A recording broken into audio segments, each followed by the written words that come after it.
رقت عيناي شوقا ولطيبة ظرفت عشقا فأتيت إلى حبيبي فاهدأ يا قلب ورفقا صلي على محمد السلام عليك يا رسول الله السلام عليك يا حبيبي يا نبي الله يا رسول الله قلب بالحق تعلق وبغار هراء تعلق يبكي يسأل خالقه فأتاه الوحي فأشرق اقرأ اقرأ يا محمد السلام عليك يا رسول الله السلام عليك يا حبيبي يا نبي الله يا رسول الله يا طيبة جئتك سبب لرسول الله محبا بالروضة سكنت روحي وجوار الهادي محمد يا طيبة جئتك سبب لرسول الله محبا بالروضة سكنت روحي وجوار الهادي محمد السلام عليك يا رسول الله السلام عليك يا حبيبي يا نبي الله يا رسول الله اللهم صل على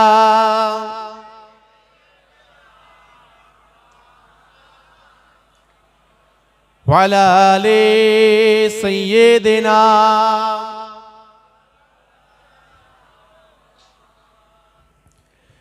मेरे आंखों की पुतली में जलवा है मोहम्मद का मेरे दिल की आईने में कि नक्शा है मोहम्मद का कोई जन्नत में जाएगा कोई दोज़खों में पहुंचेगा मदीने की तरफ दौड़ेगा दीवाना मोहम्मद का अल्लाहुम्मा सल्ले अला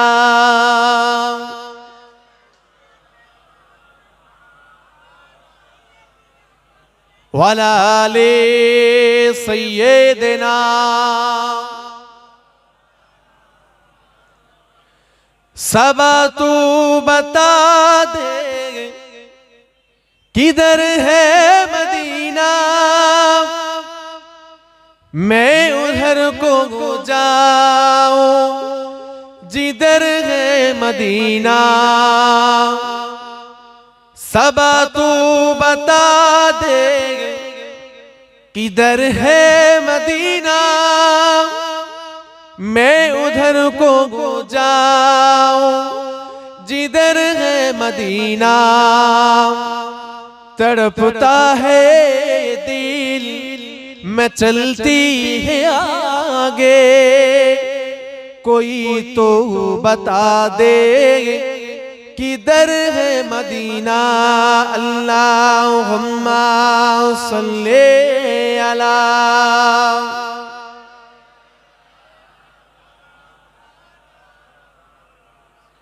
वला आले सय्यदना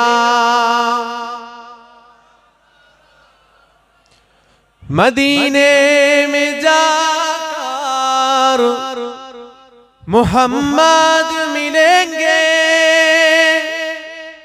वहां पे कसूर की सहारा मिलेंगे, सहारा न दोगे फिर कमली वाले, कैसे ये किनारा किनारा मिलेंगे। अल्लाहुम्मा सल्ले अला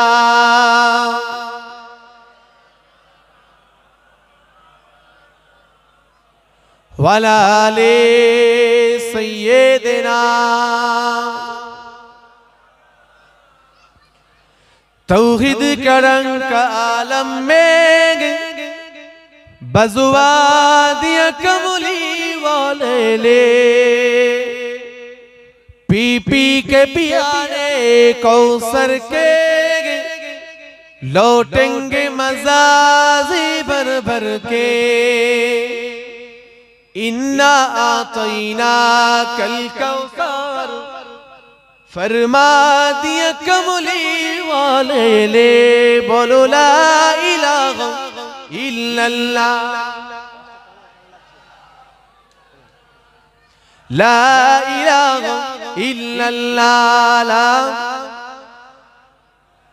ला इलाहा इल्लल्लाह मुहम्मदुर रसूलुल्लाह। अल्लाहुम्मा सल्ले अला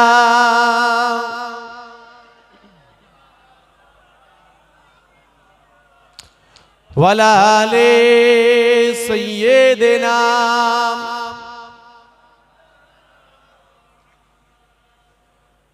क़ाल अल्लाहु ताला फ़ी कलामिहिल मजीद अल फुरक़ानिहिल हमीद, वल्लज़ीना जाहदू फ़ीना लनहदियन्नहुम सुबुलना। क़ाल अल्लाहु ताला फ़ी कलामिहिल मजीद वल फुरक़ानिहिल हमीद, मा अताकुमुर रसूलु फ़ख़ुज़ूहु वमा नहाकुम अन्हु फ़न्तहू। क़ाल अन्नबिय्यु सल्लल्लाहु अलैहि वसल्लम अन्नासु कुल्लुहुम खालिकून इल्लल आलिमून, अल आलिमून कुल्लुहुम खालिकून इल्लल आमिलून, अल आमिलून कुल्लुहुम खालिकून इल्लल मुखलिसून। रवाहुल बुखारी औ कमा क़ाल अन्नबिय्यु सल्लल्लाहु अलैहि वसल्लम। अल्हम्दुलिल्लाह अल्हम्दुलिल्लाह वहदा वस्सलातु वस्सलामु अला मन ला नबिय्य बअदा। उपस्थित সুধী জ্ঞানীগুণী দেখপাল পণ্ডিত, নামাজে মুসল্লি, নামাজের মুসাল্লা দরদি আমার মুরব্বী বয়োজ্যেষ্ঠ আব্বাজানেরা, সমবয়স্ক নওজওয়ান তরুণ সাথীরা, সঙ্গীরা, পাশে অবস্থিতা পর্দার অন্তরালে আলেমা হাফেজা আবেদা ধার্মিকা আমার মা ও বোনেরা, শরীয়তের উজ্জ্বল নক্ষত্র, উজ্জ্বল তারকা, আমার স্নেহের ছোট ছোট কচি বাচ্চা ভাইরা, বাদা সালাতুল ইশা থেকে এতক্ষণ পর্যন্ত দিগার উলামায়ে হযরত গণেরা, আমার আগে নাতে রাসূল তেলাওয়াত করলেন, ফুরফুরা ফাতিহিয়া সিনিয়র টাইটেল মাদ্রাসার ছাত্র জনাব হযরত মাওলানা মোহাম্মদ ইমরান সাহেব, তার আগে সুদূর বসিরহাট থেকে এসেছিলেন আমাদের সকলের সুপরিচিত একজন যোগ্য আলেম দীর্ঘ সময় ধরে আপনাদের সম্মুখে কোরআন ও হাদিস থেকে জ্ঞান গর্বমূলক আলোচনা করেছেন।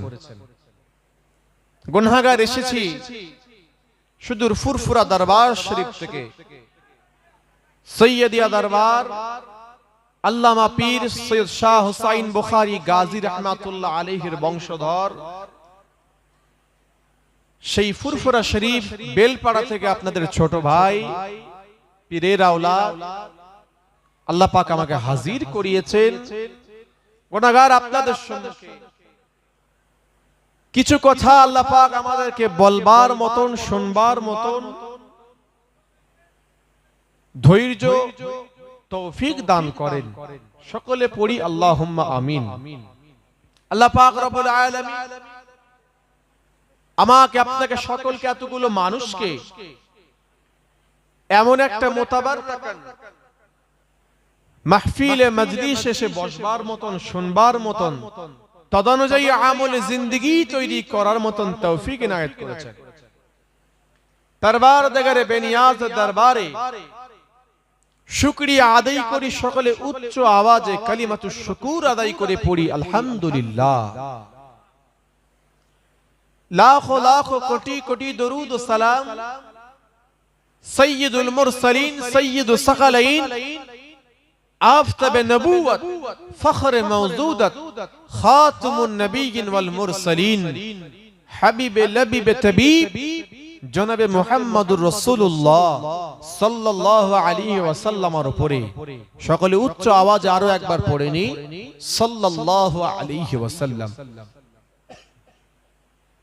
ভাইজান, কুরআনুল কারীম থেকে আয়াতে কারীমা তেলাওয়াত করেছি।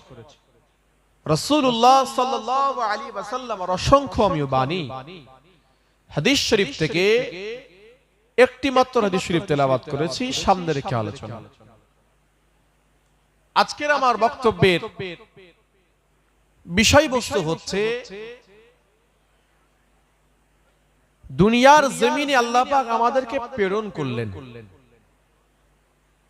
পাঠালেন। দুনিয়ার জমিনে বান্দাদেরকে পাঠালেন। এ বান্দাকে আল্লাহ কিন্তু চারটে সিঁড়ি বা চারটে স্টেপ দিয়ে পাঠিয়েছেন।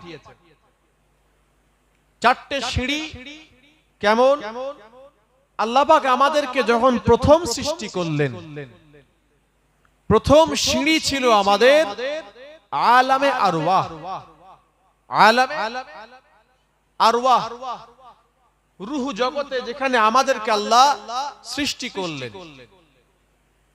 বান্দার দ্বিতীয় স্টেপ, দ্বিতীয় সিঁড়ি, সেই রূহ জগৎ আলামে আরওয়াহ থেকে আল্লাহ পাক আমাদেরকে পাঠালেন আলামে আরহাম, মায়ের পেটে, মায়ের গর্ভস্থলে আমাদেরকে আল্লাহ পাক পাঠিয়ে দিলেন। সেটা ছিল বান্দা বান্দির দ্বিতীয় সিঁড়ি। সেখান থেকে আল্লাহ পাক বান্দাকে তৃতীয়, ৩ নাম্বার সিঁড়ি, ৩ নাম্বার স্টেপ, ৩ নাম্বার ধাপ যেখানে পাঠালেন, সেটা হলো আ'লামুদ দুনিয়া, দুনিয়ার জগৎ। ৪ নম্বর শেষ সিঁড়ি, শেষ ধাপ, শেষ স্টেপ যেটা, সেটা হচ্ছে এই আলামুদ দুনিয়া থেকে আপনি পদার্পণ করবেন, যেখানে সেই জগৎটার নাম হলো আলামে বারজাখ, আখিরাতের জীবন, আখিরাতের জগৎ, বারজাখের জগৎ, যেখানে আপনি আমি থাকব অনন্তকাল, চিরস্থায়ী। কাজী আমরা যেমন আলামে আরওয়াহ রূহ জগতে থাকতে পারিনি সারা জীবন, আমাদেরকে আসতে হয়েছে মায়ের গর্ভে দ্বিতীয় জগতে আলামে আরহামে। সেখানেও আমরা থাকতে পারিনি, সেখান থেকে আল্লাহ আমাদের পাঠালেন, মায়ের গর্ভস্থল থেকে পাঠিয়ে দিলেন ৩ নম্বর সিঁড়ি আলামুদ দুনিয়া। এ জায়গাতেও আমরা সারা জীবন থাকতে পারবো না। এখান থেকে আমাদেরকে শেষ সিঁড়ি, শেষ ধাপ, গন্তব্যস্থলে আমাদের যেতে হবে। সেই জগৎটার নাম হলো আলামে বারজাখ, যেখানে আপনি সারা জীবন থাকবেন। যে সারা জীবন থাকার জন্য আল্লাহ পাক যে জায়গাগুলি তিনি নির্ধারণ করেছেন, সে জায়গায় আমাদের যেতে হবে। আমাদের সৃষ্টি করেছেন কে? জোরে বলুন, জোরে বলুন। আল্লাহ পাক আমাদের সৃষ্টি করেছেন। আল্লাহ পাকের সৃষ্টি করার উদ্দেশ্য কি ছিল? কারণ বান্দা বান্দি সৃষ্টির আগে তো আল্লাহ পাক মালাইকা ফেরেশতাদের সৃষ্টি করেছিলেন। তাদেরকে দিয়ে আল্লাহ পাক মালাইকা ফেরেশতারা আল্লাহর ইবাদত করছেন। মালাইকা ফেরেশতারা তো যথেষ্ট ছিল আল্লাহর ইবাদত করার জন্য, আল্লাহর দাসত্ব করার জন্য, আল্লাহর একত্ববাদকে স্বীকার করে নতজানু হয়ে যাওয়া, আল্লাহকে খালিক মালিক বলে সিজদা করা, আল্লাহর ইবাদত করার জন্য মালাইকা ফেরেশতারা তো যথেষ্ট ছিল। আদম সন্তানদের বানাবার কি দরকার ছিল? কেন দরকার পড়লো? আল্লাহ কিন্তু কারোর মতামত নেননি, নিয়েছিলেন। আদম সন্তানদের বানানোর জন্য কারোর মতামত নিয়েছিলেন? নেননি। তিনি নিজ ইচ্ছায় সৃষ্টি করলেন। শুধু সৃষ্টি নয়, 18,000 মাখলুকাতের মধ্যে যেই মাখলুকাতকে আল্লাহ পাক আশরাফুল মাখলুকাত, শ্রেষ্ঠ মাখলুকাত করেছেন। জোরে বলুন না সুবহানাল্লাহ। কেন করলেন? কেন শ্রেষ্ঠত্ব দান করলেন মানুষ জাতিকে? কি দরকার পড়লো? মালাইকা ফেরেশতারা জবাব দিয়েছিল, হে যুবকেরা, আল্লাহ পাক আপনি আদম সন্তানদেরকে সৃষ্টি করবেন না, সৃষ্টি করবেন না, করবেন না, করবেন না। কেন কেন কেন? তারা দুনিয়া জমিনে যাবে, মারপিট করবে, খুনোখুনি করবে, দাঙ্গা ফাসাদ তারা লাগিয়ে রাখবে, আপনার ইবাদত তারা করবে না, করবে না। আল্লাহ পাক আপনার ইবাদত করার জন্য আমরা যথেষ্ট যথেষ্ট রয়েছি। আল্লাহ পাক রব্বুল আলামিন মালাইকা ফেরেশতাদেরকে কি জবাবটা দিয়েছিলেন? ও আমার মালাইকা ফেরেশতারা, শোনো শোনো শোনো, ইন্নী আ'লামু মা লা তা'লামুন, আমি আল্লাহ পাক যেটা জানি তোমরা সেটা জানো না। জোরে বলুন সুবহানাল্লাহ। আমি আল্লাহ যেটা জানি তোমরা সেটা জানো না। ইন্নী আ'লামু মা লা তা'লামুন, আমি আল্লাহ আদম সন্তানদের কেন বানিয়েছি? আল্লাহ পাক কোরআন শরীফের মধ্যে ঘোষণা দিয়ে জানিয়ে দিলেন, ওয়া মা খালাকতুল জিন্না ওয়াল ইনসা ইল্লা লিয়াবুদুন। আল্লাহ পাক রব্বুল আলামিন বান্দা বান্দীদেরকে সৃষ্টি করেছেন শুধুমাত্র, কেবলমাত্র, একমাত্র আল্লাহ পাক তার ইবাদত করার জন্য। শুধু আদম সন্তানদের নয়, মানুষ জাতি এবং জিন জাতিদেরকে আল্লাহ পাক বানালেন, সৃষ্টি করলেন শুধুমাত্র, কেবলমাত্র, একমাত্র তারই ইবাদত করার জন্য। কি বুঝলেন? এক আল্লাহর ইবাদত করার জন্য আমাদের আল্লাহ পাক বানিয়েছেন। তাহলে আমাদের দুনিয়ার জমিনে আমরা বেঁচে আছি, কেন বেঁচে আছি, কেন আমরা এসেছি, এটার শেকড়টা বুঝতে পারলেন তো? মূল জায়গাটা বুঝতে পেরেছেন তো? এর মূল জায়গা হলো আল্লাহ আমাদের পাঠিয়েছেন তার দাসত্ব, তার ইবাদত করার জন্য। দুনিয়ার জমিনে আল্লাহ পাক বান্দাদের পাঠালেন তার ইবাদত, তার বান্দেগি করার জন্য। কিন্তু বান্দা বান্দি তার ইবাদত করছে কি করছে না সেটা সে নিজে দাঁড়িয়ে আয়নার সামনে যখন দাঁড়াবে নিজে প্রমাণ পেয়ে যাবে, আমি আল্লাহর দাসত্ব করছি না করছি না। আল্লাহ পাক কোরআন শরীফের মধ্যে ঘোষণা দিয়ে জানিয়ে দিলেন, মা আতাকুমুর রাসূলু ফাখুযুহু ওয়া মা নাহাকুম আনহু ফান্তাহু। আমার বান্দা বান্দিরা, তোমাদের কাছে তোমাদের রাসূল, তোমাদের নবী, আমার পয়গম্বর, আমার মুহাম্মদুর রাসূলুল্লাহ তোমাদের কাছে যা কিছু আদেশ আকারে নিয়ে গেছে মজবুত করে ধরে নাও, নিজের জীবন চলার মধ্যে মিলিয়ে নাও, অ্যাকসেপ্ট করে নাও। হালালটাকে এনেছে, হালালটাকে নিয়ে নাও, হারামটাকে ছাড়তে বলেছে, হারামটাকে ছেড়ে দাও। ওয়ামা নাহাকুম আনহু ফান্তাহু, যা কিছু নিষেধাজ্ঞা নিয়ে গেছেন সেগুলোকে তোমরা বর্জন করে দাও, ছেড়ে দাও, ছেড়ে দাও। তোমাদের কাছে তোমাদের নবী জায়েজ যেগুলো জায়েজ আকার নিয়ে গেছে মজবুত করে ধরে নাও, না জায়েজ আকার যা কিছু নিয়ে গেছে সেগুলোকে তোমরা ছেড়ে দাও। হকটা ধরে নাও, না হকটাকে ছেড়ে দাও, বর্জন করে দাও। এক কথায় ওয়াহিয়াতি কাজ যেগুলো আছে, হারাম আছে, নাহাক আছে, মিথ্যা আছে, চুগলখুরি আছে, জিনা, ব্যভিচারী ইত্যাদি যত হারাম কাজ হয়েছে সেগুলোকে ডিলিট করে দাও। নিজের জীবন থেকে সেগুলোকে মুছে দাও, মুছে দিয়ে সেগুলোকে ডাস্টবিনের মধ্যে ফেলে দাও। এটাই হলো ইবাদত, এটাই হলো ইবাদত। আল্লাহর সৃষ্টির মূল উদ্দেশ্য, বান্দা দুনিয়ার জমিনে যাবে, আমি নবীকে পাঠিয়েছি তাদের পথ প্রদর্শক হিসাবে, সেই নবীর মাধ্যম দিয়ে যা কিছু আদেশ আকারে পাঠিয়েছি ধরবে, ওয়ামা নাহাকুম আনহু ফান্তাহু, যা কিছু নিষেধ করে পাঠিয়েছি সেগুলো তারা বর্জন করে দেবে। এটা হচ্ছে মূল ডেফিনিশন, মূল উদ্দেশ্য, লক্ষ্য। বান্দা দুনিয়ার জমিনে আছে ছেলে খেলামু করার জন্য, আল্লাহ কিন্তু পাঠাননি, সৃষ্টি করেননি ছেলে খেলামু করার জন্য। আল্লাহ পাক আদম নবী আলাইহিস সালাতু ওয়াস সালামকে সৃষ্টি করলেন, সমস্ত মালাইকাদের সিজদা করতে বললেন, সবাই সিজদা করেছিল ইল্লা ইবলিসা, ইবলিস ছাড়া সবাই সিজদা করেছিল। চেনেন তো নাকি ইবলিসকে? চেনেন না? ইবলিসকে চেনেন? তার নাম কি ছিল বলুন তো, জোরে বলুন, জোরে বলছেন না? আজাজিল। কি নাম? আজাজিল। আজাজিল কে ছিল জানেন?